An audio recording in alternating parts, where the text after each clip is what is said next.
अढ़ाई अढ़ाई द्वीप में भरत, एरावत और महाविदेह कितने कितने हैं? इनकी संख्या बताइए।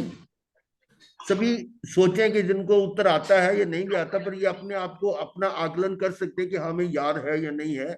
बाकी जो बताना चाहें ठीक है। सुरेंद्र जी, स्वतंत्र जी बता रहे हैं शायद। पांच, बिल्कुल। पांच पांच है जी। पांच पांच पांच भरत, भरत के पांच 6 है एरावत, भाई। पांच पांच महाविदेह। अवराज और पांच महाविदेह। ठीक है, ठीक है। अब दूसरा प्रश्न है आपके सामने। शरीर आदि तीन संयोग, शरीर आदि जिसमें राग आदि भाव कर्म है और द्रव्य आदि कर्म भी, ज्ञानावरण आदि द्रव्य कर्म है, ये तीनों संयोग मेरे साथ कब से हैं और कब तक रहेंगे? इसका उत्तर बताना है। ये कब से मेरे साथ हैं और कब तक रहेंगे? हाँ जी, अनादि काल से है हमारे, हाँ जी। और जब तक हम सिद्ध प्राप्त नहीं होंगे तब तक रहेंगे। ठीक है। यानी कई बार इसमें कहते हैं अनादि से तो अनंत तक रहेंगे, लेकिन नहीं, अनादि से तो रहे, अनादि से तो है, अभवी के लेकिन लिए तो जब हो सकते हैं, पर हम अभवी नहीं है। भवी है, भव्य है ना। तो हमें सिद्ध होना है, तो तब तक ये मेरे साथ है, उसके बाद ये मुझसे छूट जाएंगे।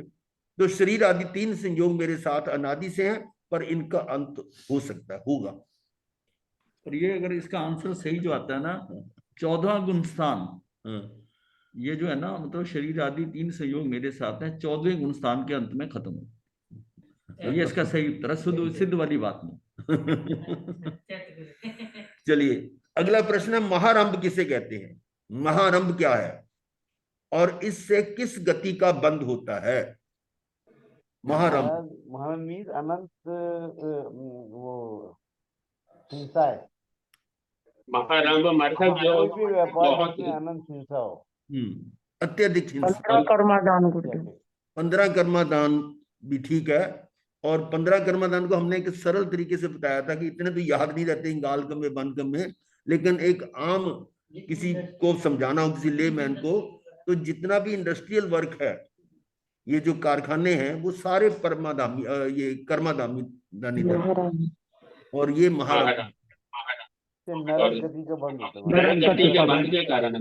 हाँ, ये किस गति में ले जाना रहा है? ये नर गति का बंध कर। बिल्कुल ठीक। नेक्स्ट, अगला है त्रस नाड़ी। अपने देखा था त्रस नाड़ी का शब्द आया था कल। तो त्रस नाड़ी कितनी लंबी चौड़ी है?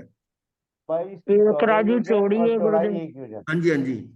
14 राजू पूरे, हाँ, 14 राजू बिल्कुल ठीक लंबाई। है। हाँ, यानी 14 ये राजू एक राजू चौड़ी, एक राजू चौड़ा। चौड़ी एक चौड़ी राजू है, और और ऊंचाई 14 राजू लंबाई। लंबाई 14 समझना राजू। 14 राजू है। ठीक है, 14 राजू लंबाई और एक राजू चौड़ाई है। ठीक है। अब पहली नरक में कितनी प्रकार की वेदना होती है? 3 प्रकार की होती है गुरुदेव, क्षेत्रजन्य, परस्पर और परमाधामी। हाँ, बिल्कुल ठीक है, आपने बहुत अच्छी तरह से सुना है उसमें। असल में ये तो बिल्कुल प्राइमरी की क्लासेस है ना हमारी, आप तो बड़ी हाई क्लास वाले हैं। ये ठीक है ना। चलो, अब वैसे जो और बिल्कुल नए कोई जुड़े हों तो वो और भी जरा थोड़ा अपना कोशिश करें बताने की। एक श्वासोश्वास में कितने क्षुल्लक भव होते हैं? 256 नहीं, 17.5, 17.5। हाँ, 17.5। 17.5 कह लीजिए, 17-18 बार कह लो। 17.5 एग्जैक्ट नहीं है, थोड़ा सा फ्रैक्शन इसमें है। तो इसमें 17 बार जन्म 18 बार मरण, या 17 बार मरण 18 बार जन्म, ऐसे श्वास में लगभग 17.5 क्षुल्लक भाव, यानी छोटे छोटा भाव। रतन प्रभा के, रतन प्रभा यानी पृथ्वी जिस पर हम बैठे हुए हैं, इसके तल से कितने नीचे जाकर वान व्यंतर देवों के वास है? वान व्यंतर देवों के निवास हैं। कितना नीचे? 1000 योजन। हाँ जी। 100 योजन। हम्म। 100 योजन में 10 योजन की कंक्रीट और 80 योजन में वानव्यंतर देवों के व्यास है। फिर 10 योजन की फिर इसका कंक्रीट है। मतलब यहां से नीचे 10 योजन नीचे जाने के बाद उनका निवास शुरू हो जाएगा। 10 योजन नीचे, 10 से लेकर 90 योजन तक बीच का जो पोर्शन है, वो वहां तक 10 योजन नीचे, और उससे आगे 90 योजन तक, यानी 80 योजन बीच का फासला है जो है। अंतिम प्रश्न है, 7 कुव्यसन कौन कौन से हैं? इनके नाम बताएंगे। सात मांस, उद्धार शराब, करना अंडा, महाराज, शराब और नॉनवेज खाना, और स्त्रीगमन, वेश्यागमन, जुआ और चोरी। चोरी। ये सभी कुव्यसन है। एक भी यदि है तो वो भी नरक का कारण है, ये समझ लीजिए। और हमें इससे बचना है। और हम तो बचे हुए हैं मान लो, लेकिन आगे जो हमारी पीढ़ी आ रही है उसको भी बचाना है। ये हमारे माता पिता का भी फर्ज है। आप कहेंगे ये माँ बाप के कंट्रोल में है नहीं, पर कारण तो माँ बाप ही है। उनको बचपन में ऐसे संस्कार अगर नहीं दिए तो उसका फिर भुगतान तो करना ही पड़ेगा। तो बचपन में ही बच्चों को ऐसे संस्कार दिए जाएं कि इन चीजों से हमें दूर रहना है। उनको धर्म के थोड़े संस्कार मिले तो फिर वो बाद में सुधरते रहे, मतलब सही रहेंगे। चलिए हम आगे। महाराज जी एक बात बताएं, हाँ जी। हम जो घर से अपने छिपकली या चूहे को पकड़ के बाहर निकालते हैं तो ये भी शिकार की कैटेगरी में आएगा? पकड़ के बाहर निकालना, मार तो नहीं रहे ना? नहीं, मार नहीं रहे। हाँ, कहीं किसी जगह मैंने सुना था कि इसको भी शिकार की कैटेगरी में डालते हैं, बस यही देखो कुछ ना कुछ दोष तो लगता है, पर इतना ये ना महारंभ वाला नहीं है। समझ गया। इसके लिए चूहे आदि को पिंजरे में पकड़ के बाहर निकाल दिया, दोष तो लगता है, लेकिन फिर भी वो जो इस कैटेगरी का है ना, वो अपनी सुरक्षा के लिए आप कर रहे हो, और लेकिन उसको जान से नहीं मार रहे। लेकिन आप अगले जन्म भाव नहीं है। बाहर निकाले जाओगे, अपने घर से बाहर निकाले जाओ।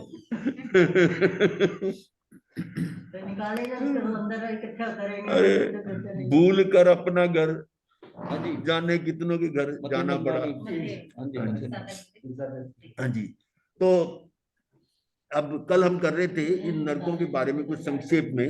पहली नरक की बात आपने उसमें कुछ डाटा देखा था। अब दूसरी नरक जो है, इसमें नरक का नाम है शर्करा प्रभा जगन्य स्थिति एक सागरूपम। जो पहली नरक की अधिकतम आयु थी एक सागरूपम, यहाँ दूसरी में कम से कम इतनी है, एक सागरूपम से लेकर 3 सागरूपम तक। और नरकावास इसमें 25 लाख है, उसमें 30 लाख थे, इसमें 25 लाख है। बाकी इसमें जो नरक है ना, ये जो दूसरी नरक है, ये पहली नरक से एक राज्य नीचे जाता है। गुरुदेव, मतलब गुरुदेव क्वेश्चन है, ये नरकावास का मतलब क्या है? जो कुंभियां होती है वो 25 लाख होती हैं? नहीं नहीं, कुंभिया नहीं, नरकावास। एक एक नरकावास जो है ना, वो हमारे जम्बू द्वीप जितने बड़े बड़े भी हैं उससे भी अच्छा बड़े जी, नरकावास, ढाई द्वीप जितने भी हैं। तो अच्छा जी, कितने नरकावास है उसमें, एक नरकावास में कितने असंख्य कुंभियां होंगी। अच्छा जी, वो नरकावासी इतने हैं, पूरी धरती एक राज्य धरती है, उसमें है सारी पहले फैले हुए है ना।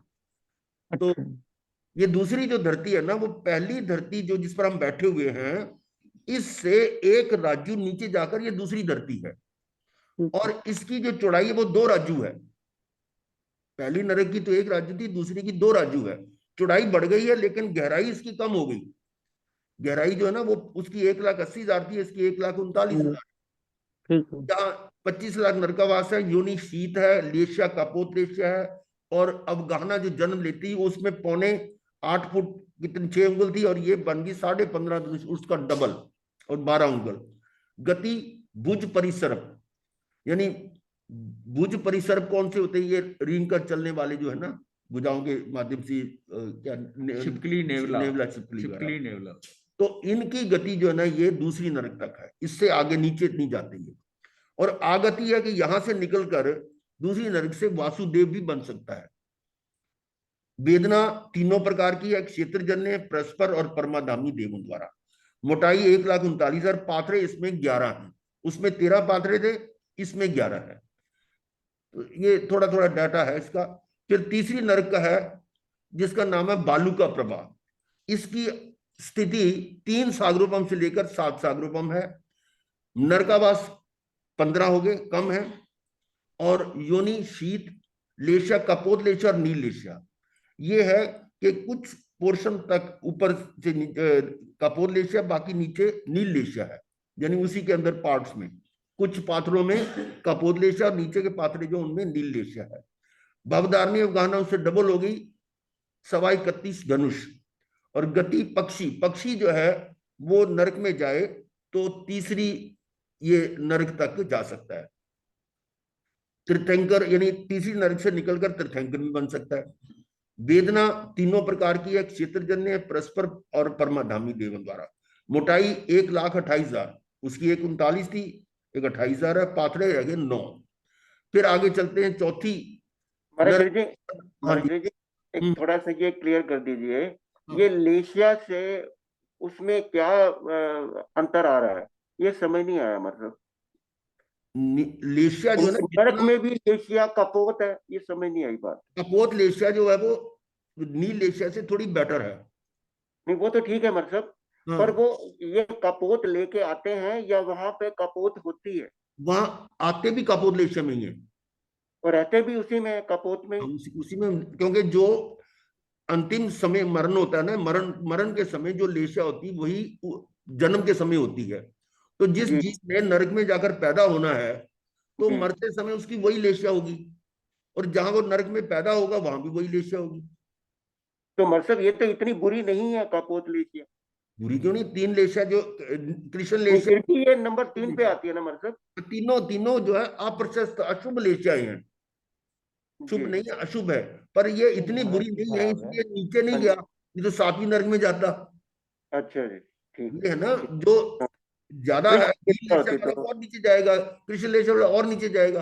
अभी यहाँ पर देखो ऊपर तक 3 नरकों में कपोत लेशिया थी सिर्फ, जी। और इसमें नील लेशिया भी आ गई। यानी उसके कुछ पोर्शन में कपोत लेशिया वाले हैं जी नारकी, और कुछ नीचे वाले जो है वो नील लेशिया वाले हैं। लेशिया को वो समझने के लिए ना ये समझिए कि अगर टोटल लेशिया 16 है तो अलेशी जो है 2 है, यानी सिद्ध हो गए। अलेशी मतलब सिद्ध। जी 14 जो बची 16 में से, उसमें से 13 जो है ना वो मिलाकर कृष्ण, नील और कपोत, 13 इतनी है। और प्रशस्त लेशिया 13 है, और जो अच्छा, प्रशस्त लेशिया है वो तीनों की मिलाकर 1 है। एक बस। हाँ, इतने कम है। जी लेशिया, पीत लेशिया ये 1 है, और बाकी जो अप्रशस्त है यानी कि कृष्ण है, नील है, कपोत है, ये जी टोटल का 13 है। बल्कि ये समझो कुछ ही फर्क है, कोई 4, 4.5 है, कोई 4.25 है, कोई 4.25 है, ऐसे करके मिलाकर 13 का टोटल बनता है 3 अप्रशस्त लेशिया का। और जो प्रशस्त लेशिया सिर्फ 1 है टोटल मिला के तीनों। हाँ जी हाँ जी तो ये अब ये से आपको सीक्वेंस पता चल जाएगा। एक चीज जी और बतानी थी कि जी ये जो नर्क है ना, ये एक एक राज्य के ही है। इसके ऊपर पाथड़ों का जो साइज है ना, वो बाकी नीचे क्या है, आकाश बढ़ जाता है। तो इसको ये समझे कि जैसे बताया गया कि पहला जो है एक राज्य का, रतन प्रभा एक राज्य की है, उसका स्लॉट एक राज्य का है, उसमें 1,80,000 योजन तक उसके ये फॉर्मेशन है रतन प्रभा की। और उसका मतलब है कि बाकी एक राज्य माइनस 1,80,000 जो योजन है, उसका मतलब उतना वो नर्क होगी, बाकी आकाश है। हाँ, आकाश, इसका मतलब है कि वो फ्लोट कर रही है। हम्म। पहली नर पर दूसरी जो है वो 1,39,000 है। उसकी भी हाइट जो उसका समझेंगे, पूथरा जो है वो जो है ना पूरा, वो जी आएगा एक राजू है। जैसे चौड़ाई में बढ़ता है वो, तो उसकी ऊंचाई तो एक राजू ही रहेगी, लेकिन उसके पाथड़े सिर्फ जो सारे मिलाकर है, जो प्रस्तर है उसके बीच में और अंतरे हैं, सारा मिलाकर 1,30,000 मतलब 39,000 है। तो जी बाकी उसमें आकाश बढ़ गया उसका, ये भी फ्लोट कर रही है। ये पृथ्वी सपोर्ट कैसे कर रही है, ये सारी अपने अपने ही हिसाब से खड़ी है। 1,80,000 के नीचे फिर क्या है जो इसको सपोर्ट कर रहा है, तो उसमें धनोदधि, धनोवाद, तनुवाद, उन हाँ तीनों हैं उसके, 3 है। और 20,000 योजन की वो थिकनेस की जो है वो उसको ऊपर उठाए हुए है, उसके ऊपर सपोर्ट कर रही है। उस फ्लोटिंग एयर के ऊपर थोड़ी भारी जो पानी है, उसके ऊपर पानी जमा हुआ पानी है, वो उसको पूरा सपोर्ट कर रहा है।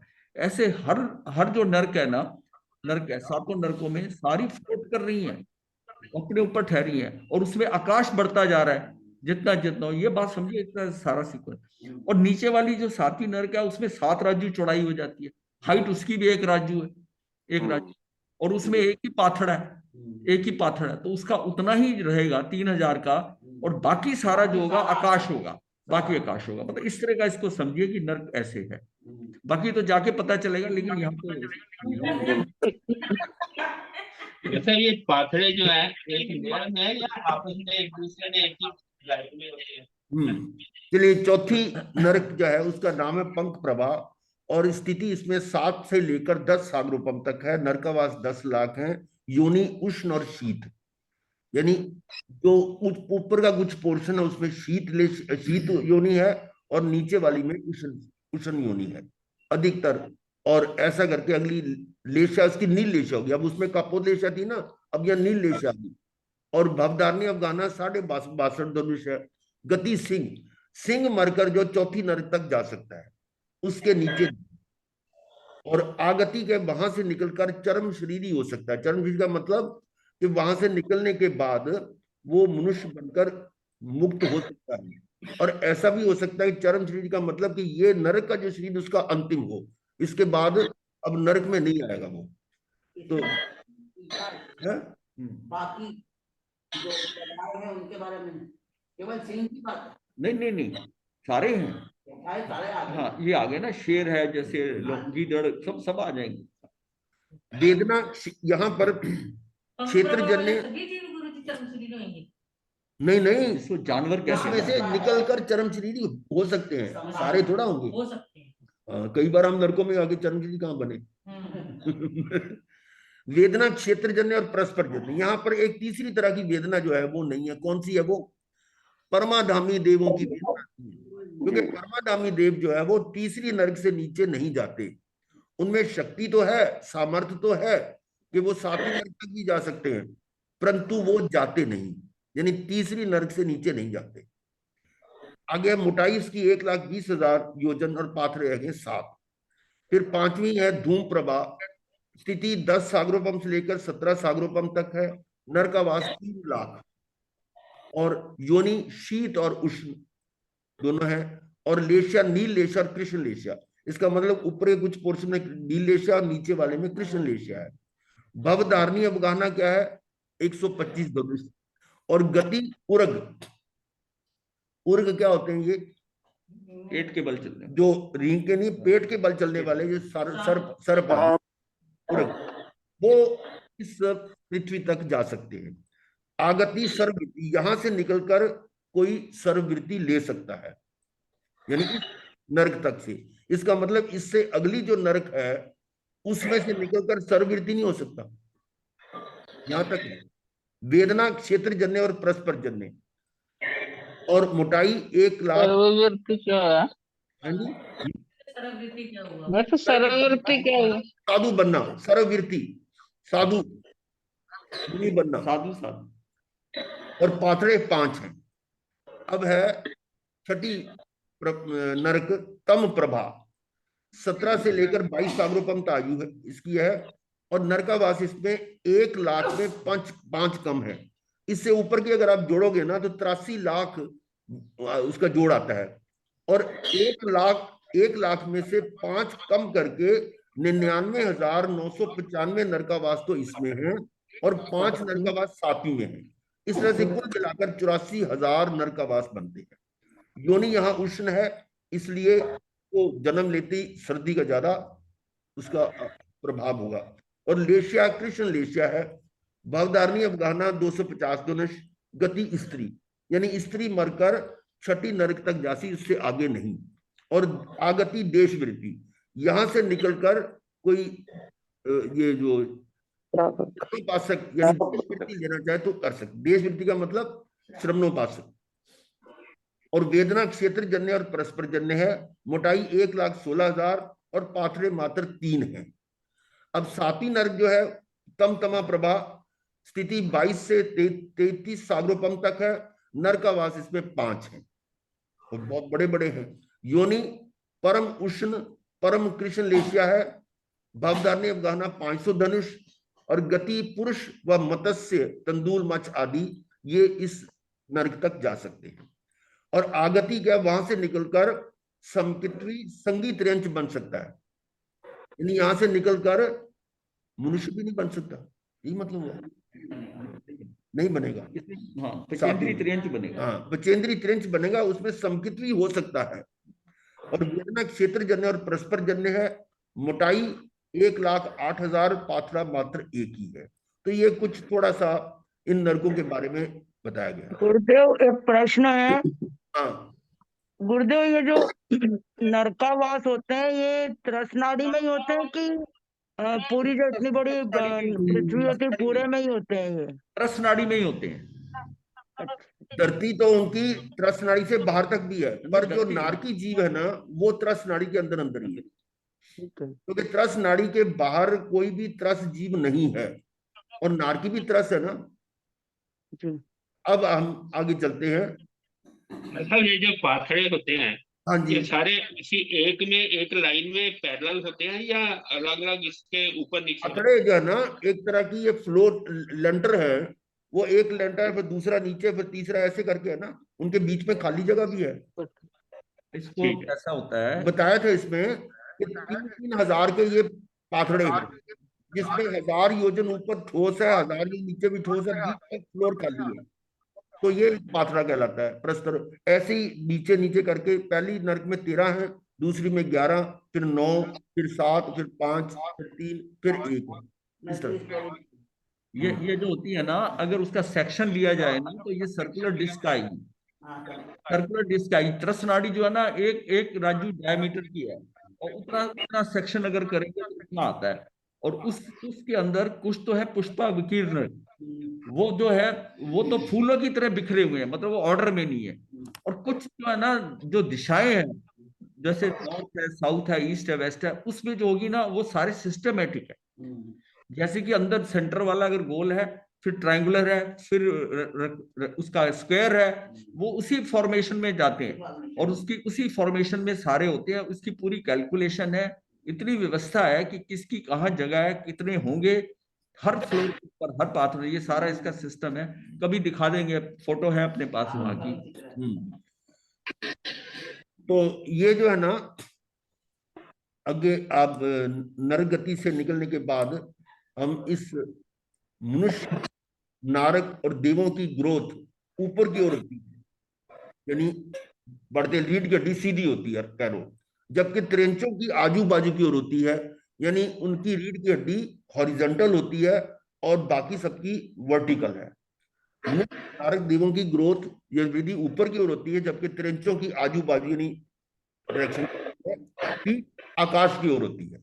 ये अंतर है, यानी मनुष्यों में और ये त्रेंचों में। त्रेंच की बात चल रही है अब।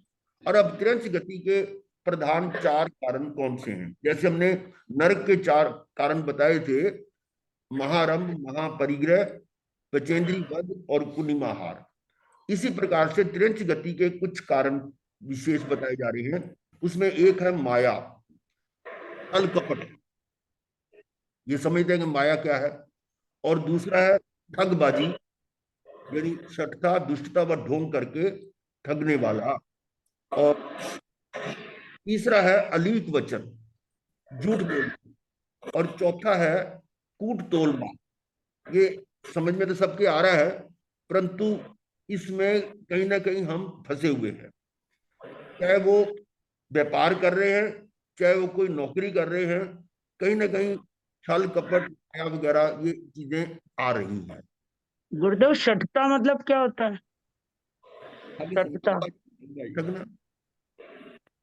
ये देखो ना आजकल तो मतलब हम व्यापार की और अपना नौकरी की बात तो छोड़ो, जो राजनीति में क्या हो रहा है, वो नेतागण कितना कर रहे हैं।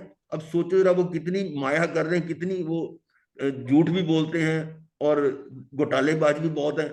ये सारा जो है ये कारण सारे त्रेंच वही मिलेंगे, कंपटीशन जितने भी त्रेंच वही मिलेंगे। कूट तौल माप में यहाँ तक नहीं है सिर्फ कि दुकानदार, अगर आप खाने के डिस्ट्रीब्यूशन करते हुए अपनी प्लेट में ये हो कि ये ज्यादा वाला मैं अपने में डाल लूं और दूसरे में कम डालूं, इसी वो भी इसी में आ जाएगा, वो भी इसी में आएगा। कूट तौल माप का मतलब बिजनेस ही नहीं है, आपकी टेंडेंसी की हिस्सा मैं ज्यादा ले जाऊं, ये भी भाव अगर आ रहा है तो आपको त्रेंच की गति का अगर उस टाइम बंद नहीं होगी तो बंद जाए। जैसे कोई बर्त आ रहा है, किसी को ज्यादा किसी को थोड़ा, कई बार रसोई भी होता है, एक होता है अचानक हो रहा है थोड़ा कम ज्यादा, एक होता है डेलिबरेटली ये मैं इसको ज्यादा डाल, ये मेरा अपना बेटा, ये भाई का बेटा, इसको थोड़ा कम डाल। हाँ, फंक्शनों में जैसे रोटी वगैरह खिलाते हैं, ऐसे होता है, अपने अपने रिश्ते को फटाफट अंदर डालेंगे दूसरे। ये जो है ना ये सारा घटिया तोल माप करने वाली बात। तो ये जो चारों बातें हैं, इनको मेरे ख्याल ज्यादा समझाने की जरूरत नहीं है, ये आप सभी जानते ही हैं।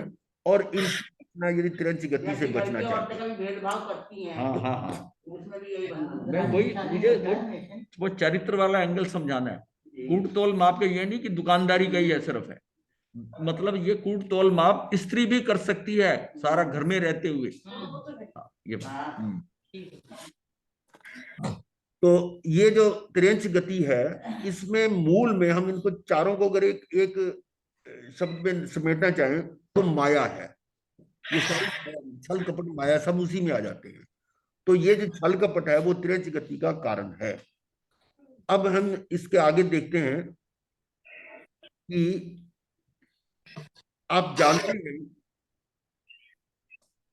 कि वनस्पति का जीव किसमें है? त्रियंच में है ना। वनस्पति का जीव त्रियंच है, और पुनः पुनः वनस्पति में जन्म मरण अनंत काल तक करता रहता है। आप जानते हैं कि जो निगोद का जीव है कितने अनंत काल तक उसी में जन्म मरण कर रहा है। अर्थात त्रियंच गति का जीव त्रियंच में बार बार जन्म मरण करता रहता है। ठीक है। अब त्रियंच का जीव त्रियंच में जो जन्म ले रहा है, तो उसमें इन चार कारणों में से कौन सा कारण है जो वो कर रहा है? क्योंकि बिना उस कारण के तो त्रियंच बनेगा नहीं, और मूल कारण आपको बताया माया। तो वो यानी ये कौन सा कर्म कर रहा है, जबकि इतनी छोटी उसकी आयु है। शुल्लक भव, शुल्लक भव का अब जान ही रहे हैं कि एक श्वासोच्छ्वास में 17-18 बार जन्म मरण कर लेता है। तो इतनी सी छोटी सी आयु में वो कौन सी माया करता है, किसके कारण वो बार बार उसी में जन्म लेता है, इस पर थोड़ी चर्चा करें कि किस कारण से वह त्रियंच का जीव त्रियंच में बार बार जन्म मरण करता रहता है। अब बताइए क्या उत्तर होगा इसका? अज्ञान, मिथ्यात्व और अज्ञान के कारण। ठीक है, वो बात तो ठीक है, पर हम पूछना चाह रहे थे कि ये चार कारणों में से कौन सा कारण कर रहा है? वो है माया। माया। माया। माया माया करने से वो माया क्या है, अब इसको समझना है। ये कौन सी माया कर रहा है, ये प्रश्न है। माया कैसे करता है, माया कैसे कर रहा है? वो आपकी बात जो ना अज्ञान के साथ जुड़ेगी वो। तो उसका उत्तर होगा वह जीव स्वयं को नहीं जानता और शरीर को स्व समझता है। अपने आप को तो जानता नहीं, और जो शरीर जो उसका है नहीं उसको अपना मान रहा है। यही अज्ञान, कांक्षा मोहनीय, अनंत अनुबंधी कषाय तथा माया है। ये जो अज्ञान है वही कांक्षा मोहनीय और अनंत अनुबंधी कषाय भी है। क्योंकि भगवान ने कहा है कि वो जो जीव है वो एक केंद्रीय जीव भी अनंतानुबंधी कषाय कर रहा है। तो अनंतानुबंधी कषाय क्या है? ये कांक्षा मोहनी या मिथ्यात्व, ये सब एक ही कैटेगरी के हैं। जो स्वयं को नहीं जानता और पर को अपना समझता है। तो इसमें क्या है कि ये छोटे से छोटा जीव भी है, उसको ज्ञान तो है, सुख दुख का अनुभव तो करता है वो।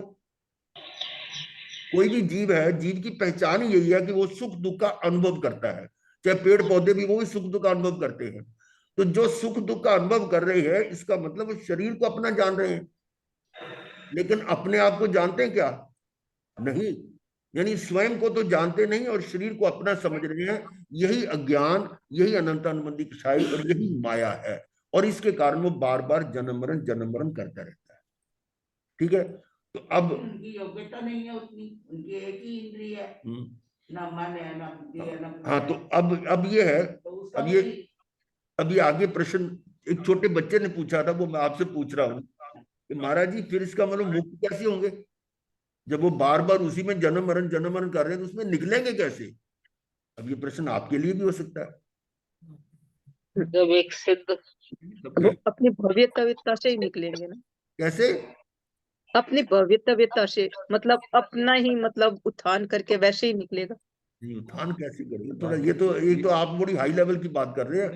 नहीं, अकाम निर्जरा गुरुदेव, अकाम निर्जरा होगी उनकी। जो हो जाएगी ये काम निर्जरा हो सकती है। उसमें ऐसा है कि जन्म मरण दुख है। जन्म मरण में दुख होता है कि नहीं होता? और उसके बीच में भी दुख है।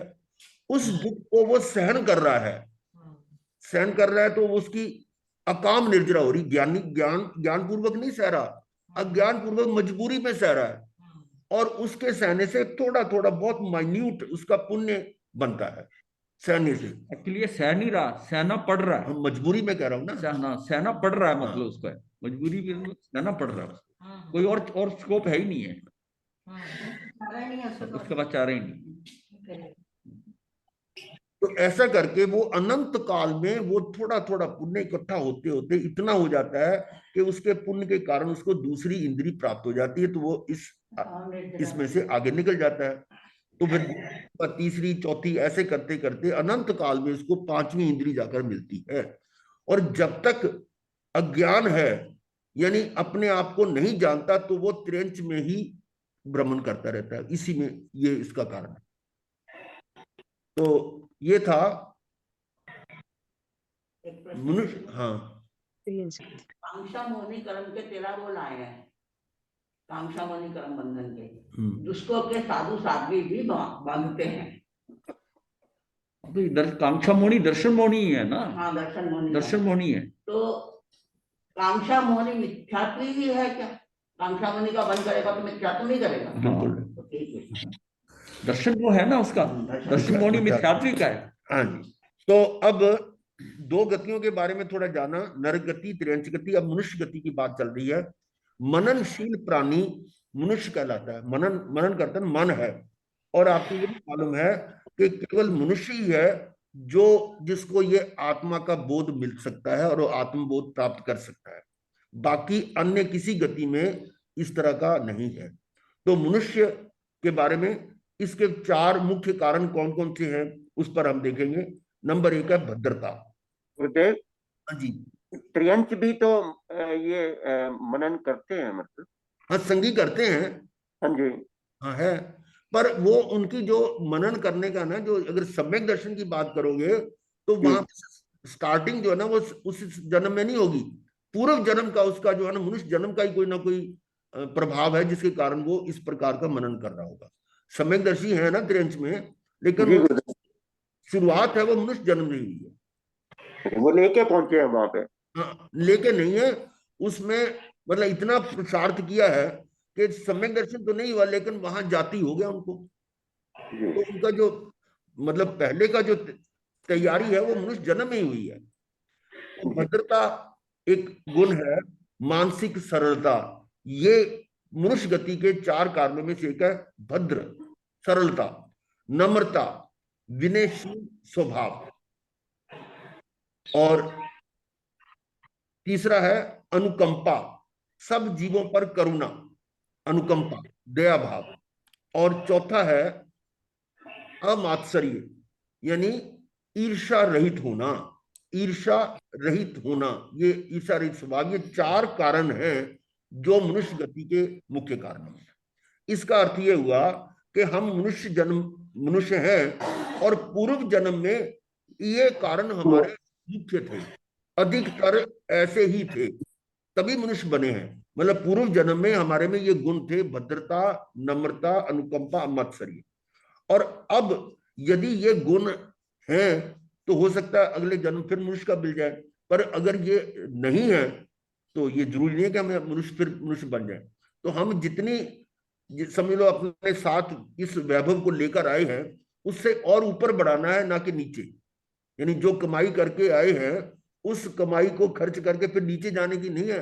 हमने तो और कमाई करके ऊपर जाने की बात करनी है। और ऊपर ऊपर का मतलब है कि फिर अपना घर छोड़कर फिर अपने शाश्वत घर, यानी अपना ही शाश्वत स्थान, सिद्ध स्थान पर प्राप्त करना है। तो मनुष्य गति के ये 4 कारणों में से मनुष्य बनने के लिए अनुकंपा वगैरह, इसके लिए आपको ध्यान होगा कि जो मेघ मुनि थे, मेघ कुमार, पूर्व जन्म में हाथी के भव में उन्होंने करुणा की थी। एक खरगोश को बचाने के लिए पैर ऊपर रखा, सभी जानते ही हैं। और 3 दिन तक वो वहां आग लगी रही और वो उस टांग को ऊपर उठाए रखा।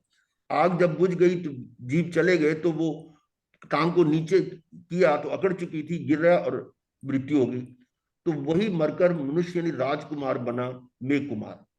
तो ऐसे कई दृष्टांत हैं जिसमें पूर्व जन्म के अनुकंपा से या ये इन गुणों से मनुष्य बनता है।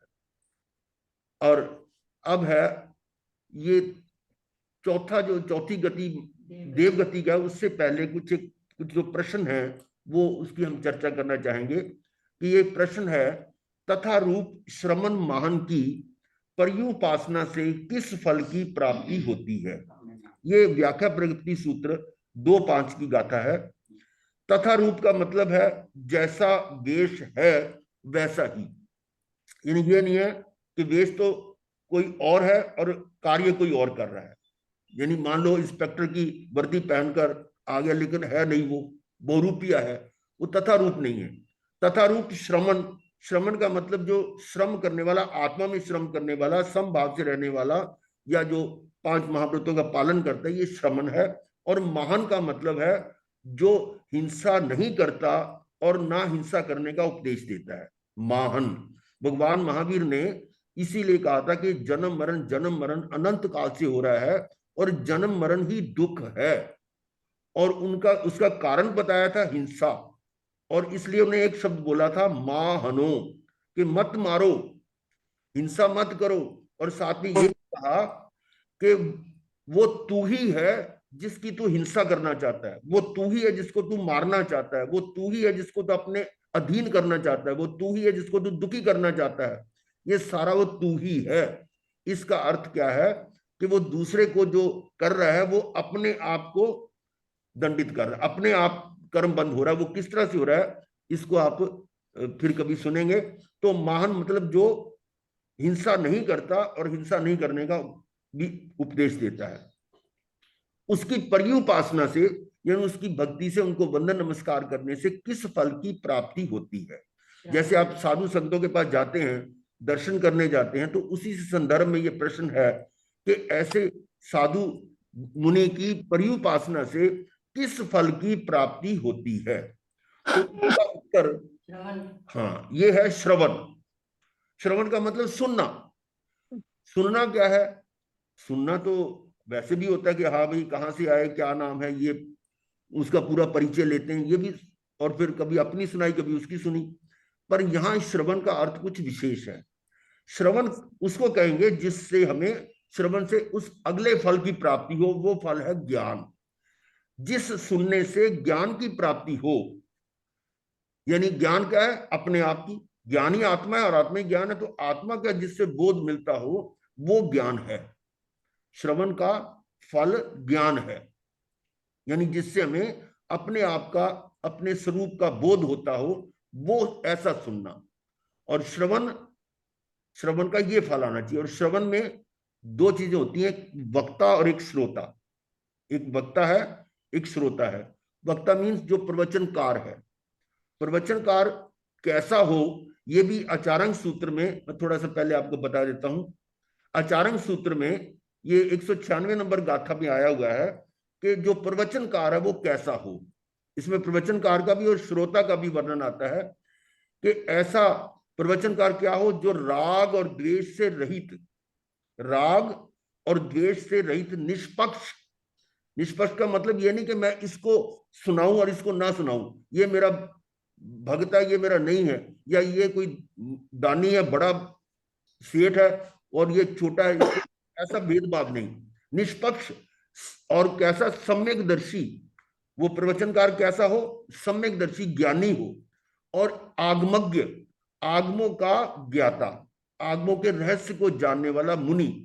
लोक पर अनुकंपा भावपूर्वक, अनुकंपा मतलब उसके मन अंदर से भाव होता है कि जैसे मुझे मार्ग मिला है ऐसे इन सभी को मिले। उस अनुकंपा भावपूर्वक पूर्व पश्चिम उत्तर दक्षिण सभी दिशाओं में स्थित जीव लोक को, यानी सभी जीवों को धर्म का आख्यान करे, यानी उसको बोले, प्रवचन करे, और उसका विभेद करके, विभेद का मतलब उसके खंड खंड करके उसे समझाए, धर्माचरण के सुफल का प्रतिपादन करे, धर्माचरण के सुफल का प्रतिपादन करे। और फिर आगे बताया है उसी गाथा में 196 नंबर में, वह मुनि सद ज्ञान सुनने के इच्छुक, अब श्रोता की बात आ रही है, जो ज्ञान सुनने के इच्छुक व्यक्तियों के बीच, जिनको इच्छा है सुनने की और जो इच्छुक नहीं है उनको जबरदस्ती ना बताए, यानी इच्छुक व्यक्तियों के बीच फिर वे चाहे धर्माचरण के लिए उत्थित हो या अनुत्थित हो, चाहे वो जागृत हो या यानी चाहे वो ज्ञानी हो या अज्ञानी हो, उन के लिए उत्थित हो या अनुत्थित हो, यानी पुरुषार्थ वो कर रहे हैं या नहीं कर रहे हैं, लेकिन जानने की इच्छा है, तो ऐसे व्यक्तियों के लिए वो किन विषयों पर चर्चा करे, उसमें कुछ नाम लिखे हुए हैं। शांति, शांति मतलब इसको कहते हैं क्रोध का उल्टा क्षमा, शांति। विरति, विरति का मतलब है रति अरति से विरत हो जाना। रति अरति है कि जो मनोज्ञ है उसके प्रति आसक्ति होना, और अमनोज्ञ जो आपको अच्छी नहीं लगती उसके प्रति घृणा होना, ये रति अरति पाप है। इनसे छूट जाना विरति है। तो विरति, देश विरति और सर्वविरति शब्द आता था, इन पर चर्चा कर सकते हैं। उपशम, कि कोई कर्म उदय में आया है उसको हम उपशम कैसे कर सकते हैं, टाल कैसे सकते हैं, इस पर चर्चा हो सकती है। उपशम। निर्वाण, के जन्म मरण से रहित होने के लिए क्या क्या तरीका, नहीं सिद्ध बनने के लिए किस किस चीज की आवश्यकता है, ये सारे विषय हैं, इस विषय पे आ जाते हैं। फिर शौच, शौच का मतलब है शुद्ध निर्लोभता, और आर्जव सरलता ऋजुता, मार्दव कोमलता मद रहित, और लाघव का मतलब जिसमें हल्कापन है, कर्मों का हल्कापन और परिग्रह नहीं है, ऐसे लाघव। और अहिंसा, ये 9 विषय दिए हुए हैं आचार्य सूत्र 196 नंबर गाथा में, कि इन 9 विषयों पर ही प्रवचन कर सकता है, यानी ये भगवान की आज्ञा यही तक है, इसका प्रतिपादन करे, क्योंकि अहिंसा के आगे आदि शब्द नहीं लिखा हुआ। शांति, विरति, उपशम, निर्वाण, शौच, आर्जव, मार्दव, लाघव और अहिंसा, इसका प्रतिपादन करे। ये था इसका आचार्य सूत्र में जो वर्णन आया था। तो अब हम ये ज्ञान की बात कर रहे थे, तो ज्ञान मतलब उस श्रवण का फल ये आना चाहिए कि उसको ज्ञान की प्राप्ति हो। फिर ज्ञान से किस फल की प्राप्ति होती है, आगे प्रश्न फिर चलता है। ज्ञान से विज्ञान, विज्ञान का मतलब विशेष, जो स्वयं को जान लिया, फिर पर से अपने आप को कैसे भी भेद करेगा कि मैं पर से भिन्न हूं। जैसे शरीर है, अभी तक हमने शरीर को अपना जाना, और अब इस ज्ञान के द्वारा विज्ञान में क्या समझे कि शरीर के गुण अलग हैं, मेरे गुण अलग है। शरीर पुद्गल है, पुद्गल का एक पुद्गल की पर्याय है, और मैं शुद्ध आत्मा हूं, जीव हूं। ये जड़ है, मैं चेतन हूं। ये क्षण भंगुर है और मैं शाश्वत हूं, अनादिकाल से रहने वाला हूं। और मेरे में ज्ञान गुण है, इसमें ज्ञान गुण नहीं है। इसमें वर्ण गंध रस स्पर्श है, मुझ में वर्ण गंध रस स्पर्श नहीं है। ऐसे इसमें ग्रहण गुण है, ये पुद्गल को ग्रहण कर सकता है, और मेरे में ग्रहण गुण नहीं है, मेरे में तो ज्ञान गुण है। उपयोग गुण है कि मैं जान सकता हूं, देख सकता हूं, जानना देखना ही मेरे गुण है। तो ऐसे करके विज्ञान से वो स्व और पर का भेद जान लेता है, इसी को कहते हैं भेद विज्ञान। स्व को जानना और पर को जानना, ये भेद विज्ञान, यानी ज्ञान का फल आ गया विज्ञान। अब विज्ञान से किस फल की प्राप्ति होती है, अब ये थोड़ा सा सोचे, क्या अगर आपको भेद विज्ञान हो गया, क्या आप ज्ञानी हो गए? शब्दों में तो हो गया, मैं शरीर नहीं हूं, मैं आत्मा हूं, मैं शुद्ध आत्मा हूं, आपने बहुत अच्छी तरह रट लिया, और हो सकता है कि आपको सदा काल याद रहता हो। परंतु ये विज्ञान के बाद जो किस फल की प्राप्ति होगी उस पर चर्चा करेंगे। कि यदि मान लो आपको ज्ञान तो हो गया कि मैं आत्मा हूं, मैं शरीर नहीं हूं, और यहां से निकले और किसी ने आपको कोई हानि पहुंचा दी, मान लो आगे टांग अड़ा दी, गिर गए, गिरते ही आपने अचानक बोला और मुझे गिरा दिया, तो अब सोचें कि यहां पर हमने क्या गलती की। शरीर को अपना मान लिया, यानी स्व और पर का भेद तो जान लिया, पर उस स्थिति में पर भाव में चले गए, स्वभाव को छोड़कर पर भाव में चले गए, मुझे गिरा दिया, मुझे चोट लगी, मुझे हो गया। तो वो क्या है, वो ज्ञानी को, ज्ञानी की परिभाषा में नहीं, ज्ञानी वो है जो स्वभाव और पर भाव को जानकर पर भाव से परास्त ना हो, यानी पर भाव में ना जाए, वो है ज्ञानी। और इस विज्ञान का फल यही आएगा कि पच्छखान। ये पच्छखान क्या है? पच्छखान का आम आप समझते हैं मतलब कि कोई ये चीज छोड़ दी, ये चीज छोड़ दी, पचखान हो गया, मैंने आज ये छोड़ दिया, ये छोड़ दिया। पचखान का मतलब छोड़ना क्या है? पर भाव को छोड़ना है, पर भाव से हट जाना ही पचखान है। ये इस आगम का अर्थ है। यानी इसमें आगम में जो बताया गया पचखान यानी पर भाव से हट जाना। तो पर भाव से हटने का मतलब है कि अब वो स्व में रहेगा, आत्मा में, आत्म भाव में रहेगा ना, और पर भावी शरीर के भाव में नहीं जाएगा। तो ये पचखान हो गया। तो इस पचखान का फल क्या आएगा वो पूछा गया। फिर पचखान से फल प्राप्त होती संयम। वो कैसे? कि जब आप पर भाव में नहीं जाएंगे तो हिंसा कर सकते हैं क्या? पर भाव में गए बिना हिंसा हो नहीं सकती। विभाव परिणामों सा हिंसा, विभाव में जाना ही हिंसा है। और स्वभाव में रहना वो तो धर्म में है, आप उसमें तो हिंसा हो नहीं सकती। तो जब आप पर भाव से हट गए तो हिंसा, झूठ, चोरी, मैथुन, परिग्रह, इन सब से हट गए। और जब हट गए तो वो क्या आ गया? संयम। यानी पचखान का फल आ गया संयम। और संयम से किस फल की प्राप्ति होती है? कि संयम में आने के बाद आप संवर में आते हैं। कैसे? कि पहले तो आपने पापों का त्याग कर दिया, हिंसा, झूठ, चोरी, मैथुन, परिग्रह सब छोड़ दिया ना।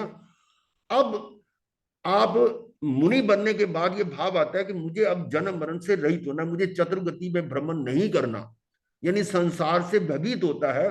तो उसमें ये भाव होते हैं कि अब मुझे कोई भी कर्म नहीं करना, कोई भी कर्म नहीं करना, अर्थात कर्मों के आने के जो भी मार्ग है उनको वो रोक देता है। इसको हम कहते हैं संवर। कि कर्मों के आने को रोक देना संवर है, कि जब कोई भी कर्म ना आए उसके लिए वो संवर में आ गया। तो संयम का फल आता है संवर। कई बार आपने संवर को बहुत हल्के में लिया हुआ है कि 2-4 मिनट के लिए बैठे, समय का टाइम जब संवर ले लेता हूं। संवर का बड़ा गहरा अर्थ है। वो संवर तो एक मतलब एक तरह की प्रैक्टिस के लिए कह सकते हैं, वो है व्यवहार में कह सकते हैं, लेकिन नीचे में वो संवर नहीं है। संवर का मतलब होता है जब कोई भी कर्म आए ना, इनकमिंग बिल्कुल खत्म। जैसे वो तालाब में से पानी निकालना हो तो यदि आप पानी के सोर्स को बंद नहीं करेंगे तो कितना मर्जी उसको निकालो, ट्यूबवेल से निकालो, नहीं खाली होगा, क्योंकि आने का रास्ता तो खुला हुआ है। जब तक आने का रास्ता बंद नहीं होगा तो उस तालाब को खाली नहीं कर सकते। टूटी ऊपर से खुली हुई है, अब टप में पानी भर के डब्बे भर भर के निकाले जाओ, खाली नहीं होगा जब तक ऊपर से टूटी ना बंद हो। तो ये संवर के बिना यानी आगे जो कर्म तो आने जो है ना वो तभी रुकेंगे जब संवर में आएंगे। तो संवर का फल क्या होगा? अब संवर का मतलब है कि कर्मों के आने का मार्ग तो रुक गया, परंतु जो पहले के कर्म पड़े हुए हैं वो उनको फिर तप के द्वारा वो निर्जरित करता है। यानी तप का नंबर जो है वो संवर के बाद है। ये उत्तराध्ययन सूत्र में भी और इस व्याख्या प्रकृति में यही बात बताई जा रही है कि संवर पूर्वक ही तप होता है, तभी निर्जरा होती है। अगर संवर नहीं है तो तप आप कितना भी करते रहो वो निर्जरा नहीं है। वो इतनी निर्जरा इसमें बताया गया है कि करोड़ों मास खमन करने वाला एक अज्ञानी, जिसको ज्ञान नहीं है, करोड़ों मास खमन करके जितनी निर्जरा करता है, ज्ञानी आत्म गुप्त होकर एक श्वासोश्वास में उतनी निर्जरा कर लेता है। इतना अंतर है। तो संवर का फल आता है तप। और तप से क्या है कि जो अंदर कर्म पड़े हुए हैं वो निर्जरित हो गए, तो आत्मा शुद्ध हो गई। उसको हम कहते हैं तप का फल आता है व्यवधान। व्यवधान का मतलब है जो शुद्धि हो गई, यानी आत्मा कर्मों से रहित हो गई, यानी उस समय शुद्ध आत्मा बन गई। अब ये शुद्ध है तो कोई क्रिया नहीं करेगा, तो व्यवधान का फल आता है अक्रिय। अक्रिय, अब कोई क्रिया नहीं करेगा। और अक्रिय का सीधा सा फल आता है सिद्धि। तो आप देखिए कि यानी श्रवण महान की पर्युपासना से किस फल की प्राप्ति होती, इस क्रम से है कि श्रवण, ज्ञान, विज्ञान, पचखान, संयम, संवर, तप, व्यवधान, अक्रिय, सिद्धि। सवने नाणे या बिन नाणे, पच्छ खाने, संजमे, अनन्य, तवे वो दाने, अक्रिय, सिद्धि। ये गाथा है व्याख्या प्रकृति सूत्र 2.5 में। तो ये इसलिए बताया गया देवगति में जाने के जो कारण हम देख रहे थे। देवगति में ये जीव, देवगति के बारे में है कि जीव अपने शुभ कर्मों का सुख भोगने के लिए देवता के रूप में जन्म लेते हैं। क्योंकि इतना वो पुण्य होता है जिसका फल वो देव गति में उनको मिलता है। तो इस गति के प्रधान 4 कारण कौन कौन से हैं? एक है सराग संयम। सराग संयम का मतलब राग रहित संयम पालना। इसके राग सहित संयम पालना, सराग संयम। और सराग संयम कब तक रहता है? यानी गुण स्थानों में आप आगे देखेंगे, गुण स्थानों में भी 10वें गुण स्थान तक जो मोहनीय कर्म का कुछ अंश रहता है, सूक्ष्म संप्राय। तो जब तक मोहनीय कर्म है, राग द्वेष है, तब तक वो सराग संयम कहलाता है। और इससे ऊपर 11वां 12वां 13वां 14वां ये वीत राग संयम है। तो जो सराग संयम है वो देव गति का कारण है, यानी देव गति में जा सकता है। और इसमें ये भी समझें कि ये जो देव गति में जो जा रहा है वो जो मुख्य संयम है उससे पहले का, यानी इसमें व्याख्या प्रकृति में आता है कि पूर्व संयमेन, यानी उस संयम से पहले का जो संयम उसका है उसके कारण वो देव गति में जाता है। अर्थात ये वीत राग संयम आने से पहले की जो है उस स्थिति में वो देव गति का बंध करता है। और देखा जाए तो ये अभी आपको पहले जो अभी 10 बोल बताए हैं उस क्रम से चले तो वो संयम वीत राग संयम में जाएगा उसमें। तो ये था सराग संयम। फिर है संयमा संयम, यानी श्रावक वृत्ति, जिसमें कुछ अंश में संयम है और कुछ अंश में असंयम है। तो इसका फल भी देव गति है। दो समझ गए। और तीसरा है अकाम निर्जरा। ये अभी बीच में आया था कि निर्जरा की कामना ना होते हुए भी स्वाभाविक रूप से कर्म की निर्जरा होना। अब उसमें निर्जरा की कामना नहीं है और वो मजबूरी में भी कर रहा है, यानी उसको दुख सहना पड़ रहा है, तो ऐसी जो निर्जरा है वो अकाम निर्जरा है। तो अकाम निर्जरा करके ही हम इस निगोद में से यहां तक पहुंचे हैं, वो अकाम निर्जरा के माध्यम से। और इस अकाम निर्जरा से देव गति भी प्राप्त हो सकती है। इसका उदाहरण है कि एक बैल था जो एक सेठ के साथ वो मतलब उसके जो कानवा क्या बोलते हैं उसको, सारथुआ के साथ जा रहे थे। तो एक रास्ते में गांव में उसका बैल जो है ना वो बीमार हो गया और आगे चलने की स्थिति में नहीं था। तो वहां उन्होंने, सेठ ने कहा गांव वालों को भी इस बैल की आप थोड़ी सेवा कर देना। खूब पैसा दे दिया उनको, ठीक है। तो अब कुछ दिन तो उसकी सेवा की बैल की, लेकिन उसके बाद उन्होंने उसकी देख रेख छोड़ दी। और वो बेचारा दुखी हो रहा है, बहुत कष्ट सह रहा है, पर मजबूरी में है। वो उस समय जो अकाम निर्जरा हुई उसका फल बना कि वो देव बना। और वो देव कौन सा था? शूलपाणी यक्ष। महावीर के उस में आता है कि भगवान महावीर उस अस्थि ग्राम में वहां गए थे, तो वहां शूलपाणी यक्ष के वहां रहे थे। वो वही था जो पहले बैल था, लेकिन अकाम निर्जरा करते करते इन्हें दुख सहा। और जब उसको देव बना तो पता लगा ये गांव वालों ने मेरे को इतना कष्ट दिया था, तो वो गांव वालों पर इस तरह का अत्याचार करने लगा। तो कहने का भाव यह है कि अकाम निर्जरा से देव गति भी मिलती है। तो ये था। और फिर है बाल तप। बाल तप क्या है कि जो अज्ञान पूर्वक किया जा रहा है, तपस्या कर रहे हैं, अतापना ले रहे हैं। और बहुत सारे ऐसे हैं जो देव बने हैं पर अकाम ने ये इसके बाल तप से बने हैं। जैसे ईशान इंद्र है, दूसरे देवलोक का इंद्र है, वो पूर्व में तामली तापस था। वो सम्यकदर्शी तो नहीं था, लेकिन तपस्या कितनी की, कितने हजारों वर्ष तक बेले बेले बेले बेले पारना करना। और वो प्रणामा प्रवज्या करके था कि हर एक को प्रणाम करना, हर एक को करना, इस तरह की वो वृत्ति वाला था। तो वो देव बना। ऐसे एक और था पूर्णा तापस। कई हुए हैं जिन्होंने तप बहुत किया और वो देव गति में गए। तो ये बाल तप क्या है? जो अज्ञान पूर्वक तप किया जाता है उसका फल भी ये देव गति हो सकता है।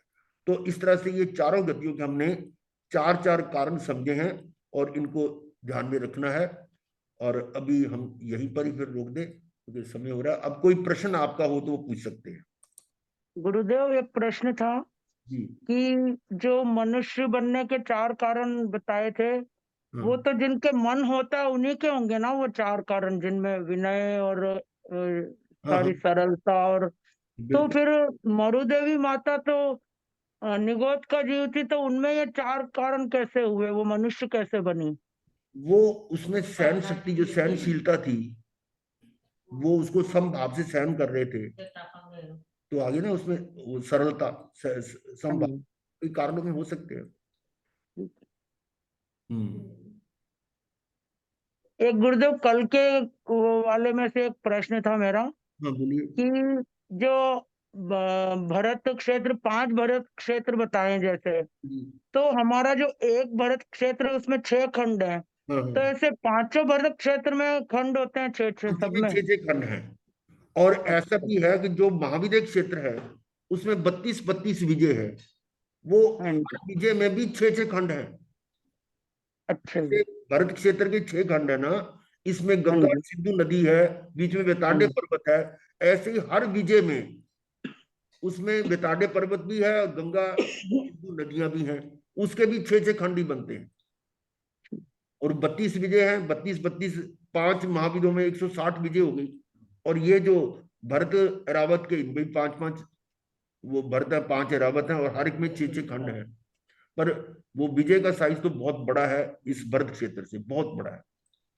इसीलिए कहते हैं गुरुदेव ये जो चक्रवर्ती होते हैं 6 खंड पे राज करते हैं, तो इसका मतलब जो वासुदेव होते हैं वो उस समय नहीं होते जब चक्रवर्ती होते हैं, क्योंकि वासुदेव 3 खंड पे। वासुदेव नहीं होते, वासुदेव तो 3 खंड का ना, अगर 6 खंड चक्रवर्ती के पास है तो वो 3 कौन से ले? वासुदेव नहीं होते, वो ले नहीं सकता प्रैक्टिकली। हेलो। हाँ जी। मथेन वंदामी गुरुदेव। हाँ जी।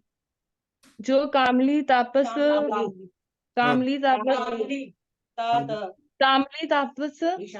ईशानेंद्र बना, वो क्या सम्यक दृष्टि था? नहीं, सम्यक दर्शन नहीं था, लेकिन वहां जाति सम्यक दर्शन हो गया उसको। ईशानेंद्र बनते ही सम्यक दर्शन हो गया। तो जो जिनको बहुत बड़ी थी उसने, सम्यक, और अंतिम में संलेखना संतारा करके उसने मृत्यु प्राप्त की थी। अच्छा, जो जिनको हाँ।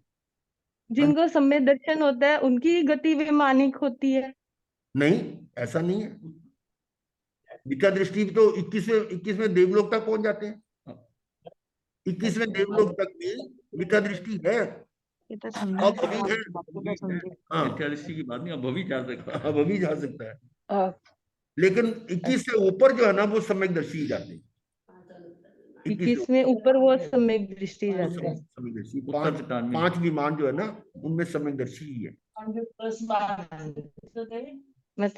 ऐसा है 12वें देवलोक तक तो श्रावक जा सकता है, 12वें देवलोक तक श्रावक जा सकता है। अब अभी भी अगर जाएगा ऊपर 21वें तक, तो 12 के बाद में 21 तक जो जाएगा वो सर्ववृत्ति वाला जाएगा, और उसके ऊपर जो जाएगा वो सर्ववृत्ति के साथ सम्यकदर्शी भी होगा, वही जाएगा।